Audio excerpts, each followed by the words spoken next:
جس کو اللہ ہی گمراہی میں پھینک دے اس کا کوئی سنبھالنے والا اللہ کے بعد نہیں ہے۔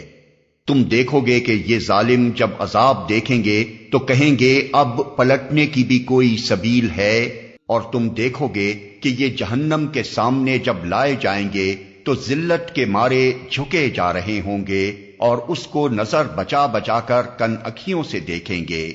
اس وقت وہ لوگ جو ایمان لائے تھے کہیں گے کہ واقعی اصل زیانکار وہی ہیں جنہوں نے آج قیامت کے دن اپنے آپ کو اور اپنے متعلقین کو خسارے میں ڈال دیا۔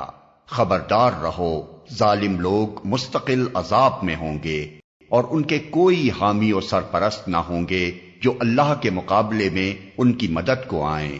جسے اللہ گمراہی میں پھینک دے اس کے لیے بچاؤ کی کوئی سبیل نہیں۔ مان لو اپنے رب کی بات قبل اس کے کہ وہ دن آئے جس کے ٹلنے کی کوئی صورت اللہ کی طرف سے نہیں ہے۔ اس دن تمہارے لیے کوئی جائے پناہ نہ ہوگی اور نہ کوئی تمہارے حال کو بدلنے کی کوشش کرنے والا ہوگا۔